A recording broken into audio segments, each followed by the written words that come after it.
Continuando con el análisis de los intermediarios, es importante también entender cómo es que estos fueron evolucionando con el tiempo. Por ejemplo, cómo el ambulante o comerciante de un tradicional puesto de mercado pues se convirtió en una minorista, cómo esta minorista pudo tener y manejar grandes volúmenes de mercancías para convertirse en una mayorista, cómo esta mayorista optó por dedicarse al sector retail. Y para ello tendríamos que remontarnos a épocas primitivas y cómo los seres humanos de aquella época trataban de ingeniárselas para poder sobrevivir y subsistir. Ellos utilizaban una técnica antigua, recordemos la fricción de las piedras para poder producir el fuego, y de ahí, o a partir de ahí, un poco la cocción de sus alimentos. Así también los pobladores que un poco tenían ciertas agricultoras o ganaderías empezaron a hacer una gestión bastante interesante como es el intercambio comercial. Entonces vemos cómo desde antiguas épocas ya se veía un poco la evolución del intermediario. Entonces eran las personas, agricultores o ganaderos, quienes intercambiaban sus animales como bueyes, ovejas, a cambio de pronto vasijas, vasos o tal vez papa o trigo para poder alimentarse. Así también, ¿qué generaba esto? Generaba un trueque, ¿no? Las personas le daban los animales que podían un poco alimentar para poder venderlos y recibían a cambio cosas que realmente necesitaban. Posteriormente se abrió paso a la nueva civilización. Esto creó, por supuesto, el comercio, que trajo de la mano la ley de la oferta y de la demanda. Posteriormente tenemos la conocida distribución o la logística. Sin embargo, aquí el outsourcing no era suficiente. Había que crear intermediarios o nuevos agentes que nos permitieran llegar a diferentes puntos de venta y sobre todo abastecer de nuestros productos o mercancías a quienes nosotros queríamos llegar. Asimismo, debemos entender qué debo considerar dentro de estas estrategias de distribución. ¿Cuáles son esas consideraciones? En principio, ver si se trata de un producto o servicio, mercado objetivo, saber dónde están, qué desean, cómo se comportan, cuáles son esos patrones de compra o comportamiento al momento de generar sus hábitos de consumo. Los objetivos financieros, que recordemos que pueden ser incrementar nuestro volumen de venta, mejorar nuestros ratios de gestión financiera o tal vez mejorar alguna estructura o unidad de negocio en particular. Nuestra fórmula territorial tiene que ver aquellas zonas a las que queremos dirigirnos. De pronto nuestras estrategias no pueden estar centralizadas en todo el mercado. Tenemos que ser buenos ocupándonos de segmentos pequeños o una parte de este mercado. Asimismo, hay unas consideraciones importantes como el enfoque del pull y el push. El pull está orientado a los consumidores, mientras que el pull está orientado hacia los distribuidores. Por ejemplo, unas consideraciones básicas respecto al producto o servicio tienen que ver con el valor unitario. Recordemos que los productos no solamente deben ser considerados por los costes que estos le puedan generar. Hay todo un trabajo detrás como el equipo de fuerza de ventas, el equipo de cómputo, el personal de oficina y todos estos activos que van a sumar dentro de tu estructura de costos para poder finalmente fijar tu precio. El grado de tecnología incorporada que quieras aplicar en tus canales de servicios. De pronto quieres estar en el canal de e-commerce o manejar el comercio electrónico para poder llegar a todos tus clientes. La perecibilidad de los alimentos tiene que ver, recordemos, con aquellas condiciones que necesitan tener al ser alimentos perecibles y que, por supuesto, toda esta logística en transporte de tus productos pues lleguen con los mismos estándares de calidad a como fueron creados. La estacionalidad, que va a depender mucho del producto que vayas a transportar, en este caso son helados, principalmente en épocas de verano. La complejidad en el uso, si hablamos por ejemplo de equipos tecnológicos, qué tan difícil va a ser que el usuario pueda entender el manejo y el funcionamiento de los equipos. La gama o variedad de productos. El servicio postventa, que tiene que ver mucho con este servicio de gratuidad que vas a poner a beneficio de tu cliente en caso se presente algún problema defectuoso de tus productos o bienes. Por ejemplo, en el caso del sector automotriz, las casas matrices deben tener talleres que junto con este servicio postventa van a ofrecer al público o a tu cliente un poco este servicio a disposición en caso se presentase alguna falla mecánica, porque suele surgir ya sea en el tiempo o con el propio uso de tus productos. Las limitaciones legales tienen que ver un poco también, por ejemplo, con aquellos productos que no te van a permitir ejercer tu promoción en su totalidad. Un gran ejemplo, además del ácido muriático, es la marca Marlboro. Como esta marca, a pesar de tener esta limitación legal de no poder producir los avisos y promociones de la marca, ha podido saberse mantener en el tiempo y sobre todo seguir conservando las cuotas de mercado. Asimismo, es importante entender el mercado objetivo. ¿Quién es el consumidor? Los consumidores potenciales, los consumidores reales y cuáles son las características de mi consumidor. ¿De qué nivel socioeconómico es? ¿Cuál es la dispersión geográfica? Es decir, ¿dónde los encuentro? ¿Cuáles son sus hábitos de consumo? ¿Cómo compran? ¿Cómo se comportan? Los objetivos financieros tienen que ver con los márgenes esperados, tiene que ver con la utilidad que querramos esperar acerca de nuestro portafolio de productos o una unidad estratégica de negocios. Así también tiene que ver con el flujo de caja de la empresa. No todas las empresas o todos los distribuidores tienen flujo neto de efectivo en sus cajas, sino recordemos a mayoristas que un poco se apoyan en los distribuidores para obtener grandes créditos o descuentos de sus productos. Así también recordemos que no necesariamente tienen que ser grandes montos, pueden ser montos pequeños que ayuden a una mejor rotación de sus productos en el mercado. Las políticas de precio también son importantes. Por ejemplo, es necesario establecer con ellos a través de un acuerdo cuál es el tiempo en el que se van a otorgar estos créditos. Puede ser semanal, puede ser mensual o hasta quincenal. Asimismo, ¿qué debemos tener en cuenta o las consideraciones básicas de nuestra competencia? Conocer acerca de nuestra competencia directa, por ejemplo, quiénes son nuestros rivales directos, los nuevos jugadores que ingresan al mercado y un poco, además de ser directos, qué otros productos sustitutos me puedan estar jugando en contra con los beneficios de mi producto. Las ventajas competitivas que tienen que ver con el valor agregado que tú le puedas ofrecer a tus productos o servicios. La fórmula territorial es un poco identificar a qué zonas quieres llegar a través de tus intermediarios. Recordemos que no podemos llegar a todas las zonas porque si vendemos productos selectos o productos exclusivos o marcas exclusivas, pues tenemos que estar en zonas estratégicas donde sabemos que vamos a encontrar a nuestro público objetivo. Puede ser regional, nacional o internacional. El enfoque de compañía tiene que ver con la estrategia del pull y el push. Por ejemplo, en el caso de la estrategia pull, habíamos hablado de que concentra sus estrategias orientadas al canal o al distribuidor.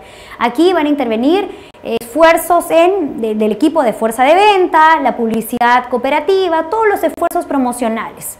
También tenemos las estrategias de push, que un poco va a invitar o exigir de alguna forma al cliente o al consumidor comprar tu producto. Esta estrategia se concentra en él, brindándole ciertas promociones. Aquí utiliza un gran esfuerzo comunicacional. Por ejemplo, tenemos que tener en cuenta dos cosas. La primera es que solo el 13% confían en los anuncios que ve en televisión. El 70% confía en aquellas opiniones que recibe a través de que se publican en línea. Solo el 90% confía en la recomendación de otras personas. Entonces, para estos tres puntos importantes es necesario considerar la presencia de ambas estratégicas de manera integrada. Por ejemplo, las páginas web, la publicidad pagada, los anuncios de Google también son parte del push, porque va un poco a invitar a llamar la atención y crear cierta necesidad en la mente del consumidor para poder generar el impulso de la compra. También existen los contenidos desarrollados, los artículos, los vídeos y otros materiales que van a pertenecer a la estrategia del pull. Es importante también analizar cuál es esa cobertura del mercado objetivo. Bueno, existen tres coberturas. La primera es la cobertura exclusiva. Tenemos un ejemplo para analizar el caso de la marca Ferrari, una marca de autos. Ellos utilizan un solo fabricante y utilizan un solo distribuidor. Quiere decir, van a seleccionar y establecer un único punto de venta en la zona, no más. Un solo distribuidor quien va a recibir el derecho exclusivo de vender el producto en el mercado. En este caso de la marca Ferrari tenemos que tener en cuenta que el fabricante muchas veces al llegar directamente al comprador o el consumidor final tiene cierta relación de confianza. Entonces, el fabricante ya conoce qué tipo de público es al que dirige sus estrategias, conoce muy bien a las personas a las que le vende este tipo de vehículos y no necesita realizar otro tipo de esfuerzos porque sabe que aquí la comunicación y la confianza es vital. Tenemos también la cobertura selectiva. Un ejemplo es la marca de perfumes Chanel. Tenemos la marca Chanel que un poco tiene esta cobertura selectiva porque se preocupa en identificar zonas específicas, no todas las zonas. Ellos no quieren apuntar a todos los centros o establecimientos de venta. Ellos quieren seleccionar los mejores puntos de venta para el producto en cada zona, ya que es un producto selecto y exclusivo. De preferencia lo hacen en perfumerías de prestigio. Sabe muy bien que es un producto selecto, por ende no puede estar en lugares tal vez que no, digamos, con poco tráfico o tránsito de personas, lugares que no estén cercanos a centros comerciales, porque esto podría más bien un poco perjudicar la imagen de tu marca. Asimismo, tenemos la cobertura intensiva, que nos habla de tener nuestros productos disponibles en el mayor número de puntos de venta, como por ejemplo la marca Marlboro. Recordemos la marca Marlboro como con el pasar del tiempo ha sabido mantenerse en el mercado y sobre todo no solo siendo rentable, sino mantener la cuota de mercado. Marlboro, a pesar de todas las limitaciones legales que recibió en algún momento sobre los avisos y las promociones que no podía hablar de su producto, ellos han sabido de manera inteligente comunicar cuáles de manera favorable e inteligente los beneficios de su producto. Marlboro, al ser un producto que en realidad se preocupó por posicionarse en el mercado como el número uno y que justo su estrategia de precio, el ser un precio superior, hace que las demás empresas de tabacaleras no puedan competir con ellos, pues tienen una performance, habla del producto cierto prestigio de la marca que puede tomar atribuciones sobre las estructuras de los precios que puede fijar en el mercado. Asimismo, es importante entender cuáles son esos objetivos de la cobertura del mercado. Habíamos hablado que uno de ellos era la cobertura del mercado objetivo, la coherencia con el marketing mix y minimizar los costos de distribución. Estos tres objetivos de estrategia de distribución, uno de ellos ya habíamos hablado de la cobertura y el número 2 tiene que ver con la coherencia del marketing mix. Por ejemplo, no tiene sentido posicionar un producto de lujo en un lugar en realidad donde habíamos mencionado que no tiene tráfico, no tiene tránsito de personas y que no está cercano a centros comerciales. O si hablamos de un producto en el sector lujo, no lo podemos vender con un precio poco competitivo y sobre todo un precio bajo. Al contrario, si nosotros estamos vendiendo un producto con alto valor y sobre todo con calidad, debemos asignarle un precio superior que refuerce la imagen de tu marca. ¿Cuál es el tercer punto sobre estos objetivos de estrategia de distribución? Habla sobre minimizar nuestros costos de distribución. Tienen que ver con mejorar el seguimiento de las existencias, un poco controlando cuál es la frecuencia de los pedidos, las entregas, y ello ¿qué nos va a permitir? Nos va a permitir evitar grandes pérdidas y por supuesto aumentar nuestra tasa de rotación de existencias, que es lo más importante dentro de un canal de distribución. Asimismo, hablamos de tres tipos de cobertura: la cobertura exclusiva, la cobertura selectiva y la cobertura intensiva. La cobertura exclusiva, habíamos hablado de que solo interviene un solo distribuidor. En el caso de Ferrari o en el caso de Renault, hay un solo distribuidor en la zona, no más. Hay un gran control en la cadena de distribución. ¿Por qué? Porque el fabricante va a comunicar de manera inmediata a aquellas personas que se encuentren en inventario, en back office, de los productos que necesita según cómo se vayan vendiendo estos productos. No necesita tener grandes espacios de almacenamiento porque estos productos conforme se venden se van a ir retirando del almacén. Generan lealtad e imagen a la marca. Al ser una cobertura exclusiva, en realidad el distribuidor y el fabricante tiene el trato y el contacto directo con el cliente. Hay una posibilidad de negociación mucho más íntima y casi cercana con tu cliente y esto te permite saber en qué aspectos debes trabajar tu estrategia. El distribuidor sabemos que tiene las tareas de marketing y es aquí donde se aplica el servicio postventa. El consumidor va al único punto de venta. El consumidor tiene claro hacer una cobertura exclusiva donde se encuentran estos puntos que ya se encuentran delimitados por zonas estratégicas. La cobertura selectiva habla de los distribuidores de manera determinada, es decir, hay un regular control en la cadena de distribución. Habíamos hablado en este caso de la marca de perfumes Chanel, que un poco va a cuidar en qué zonas o va a decidir en qué zonas o puntos estratégicos desea colocar la venta de sus productos y servicios. Aquí el consumidor va a algunos puntos de venta, pues reconoce que los productos van a estar en determinados centros comerciales y sobre todo zonas seguras. La cobertura intensiva tiene que ver con la presencia o un poco la participación de algunos intermediarios. Hay un poco control en la cadena de distribución por justamente la participación de estos agentes en los canales para poder llevar tu producto al consumidor final. El distribuidor debe cumplir requisitos básicos. Recordemos que hay ciertos acuerdos a los cuales ellos se deben someter para asegurarte que la calidad y sobre todo el tiempo de tus productos lleguen en el momento adecuado al punto de venta. Los consumidores van a varios puntos de venta y esto va a depender de la disponibilidad. ¿Qué pasa con una persona que va a un punto de venta y de pronto no encuentra el producto? Pues es aquí la preocupación de los canales en esforzarse de tener la gran variedad y una oferta de todos los productos de diferentes fabricantes con el fin de ofrecerle un abanico de opciones a tu cliente.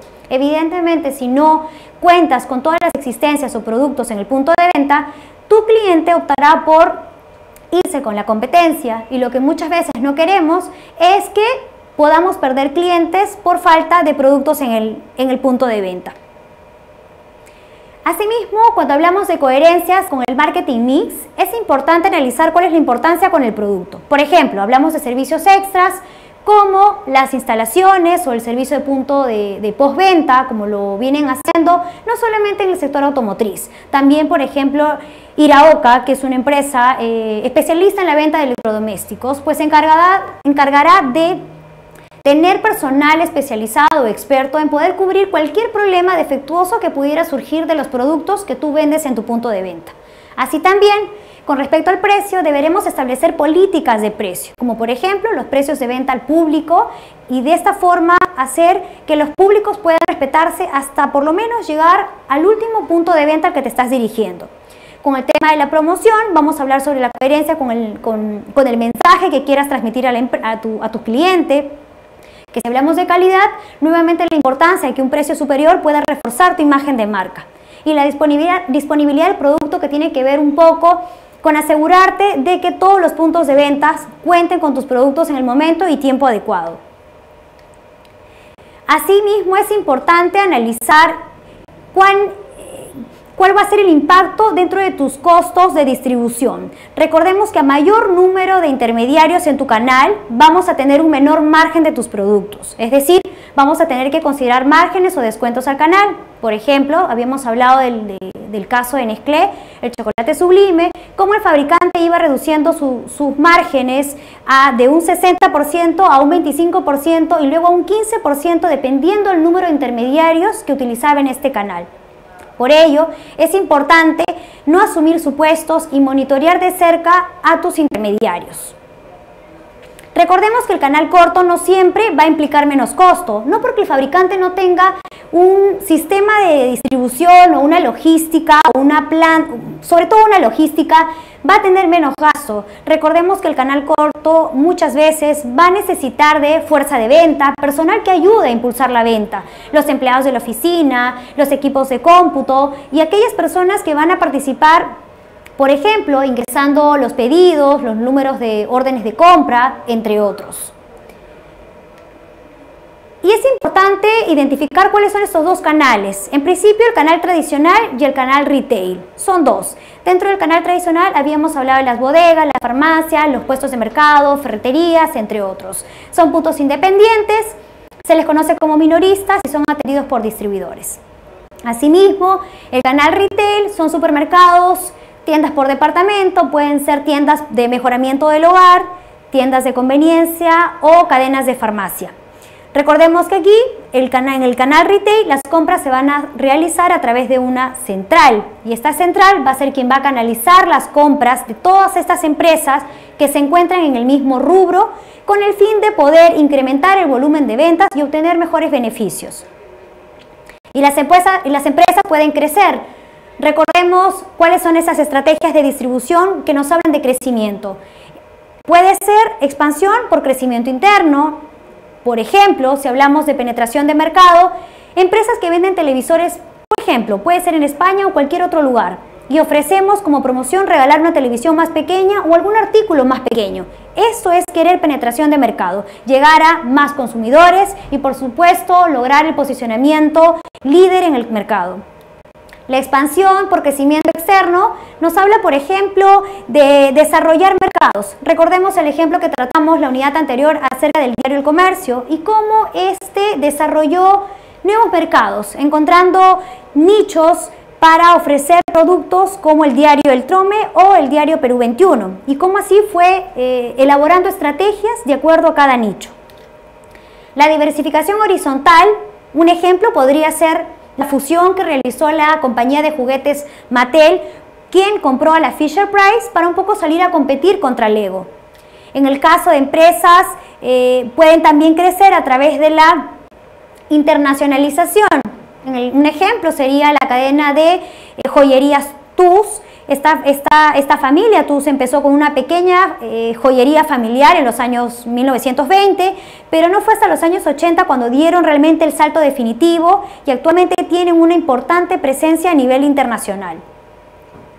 Habíamos hablado entonces de ejemplos de expansión por crecimiento interno. Otro ejemplo tendríamos el caso del Grupo Intercorp, antes Grupo Interbank, quien adquirió estas cadenas de farmacias como Incafarma y por supuesto en el caso del sector retail como Maestro y sin descuidar por supuesto los objetivos. Recordemos que los objetivos de estas unidades de negocio va a ser un poco el objetivo global de estas grandes corporaciones. La expansión por crecimiento externo se va a dar a través de la compra de otras empresas, como lo hizo bien Mifarma, comprando cadenas de farmacias como BTL y Boticas FASA. Sin embargo, aquí encontramos tres problemas puntuales con esta compra.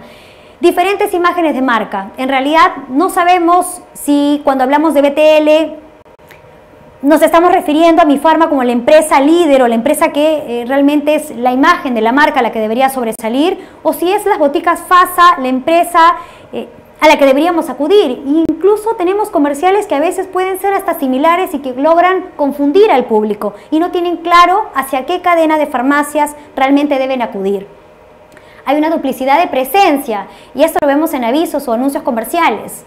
Y hay costos elevados de know-how. ¿Por qué? Porque en realidad estas cadenas de farmacia no son las únicas, existen otras como Incafarma, como otras más pequeñas como Arcángel incluso, y una serie de farmacias que han salido al mercado a competir tal vez por precios, pero aún así por crecimiento externo las personas no identifican de manera clara cuál es un poco la imagen de la marca y de la empresa. Es importante analizar la diversificación horizontal, por ejemplo, ejercer nuevas actividades de comercio al detalle, que tiene que ver con dos sinergias lógicas. Dos tipos, mismo mercado pero con nueva fórmula y otros mercados con la misma fórmula. En el caso de Walmart, en el caso de la mayorista, tiene el canal de las Sam's Club, que funciona como un autoservicio al canal minorista. Ellos no ofrecen los mismos servicios que el producto de Walmart. Por el contrario, ellos ofrecen vinos con sus propias etiquetas. Asimismo, hablamos de la estrategia de internacionalización con respecto al canal de retail. Por ejemplo, es la más difícil porque hay que adaptar un poco nuestras estrategias a la cultura local. Si no, recordemos el ejemplo de Zara, cómo esta empresa trató de adaptar las tendencias o la moda de las personas que podía observar en cafeterías, en restaurantes o en centros de establecimientos y poderlas adaptar rápidamente a tu sistema de producción. Y por supuesto, esto te permitía anticiparte a tu competencia. Aumenta tu poder de negociación porque te conviertes en una líder absoluta del mercado.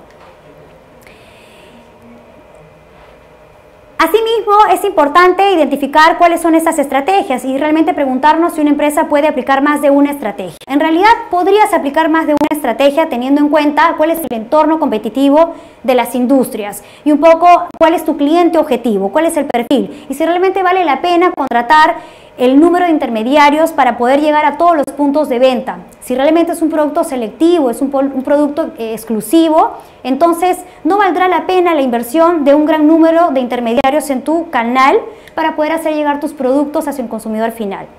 Bueno, hasta aquí hemos finalizado con la selección estratégica. Gracias.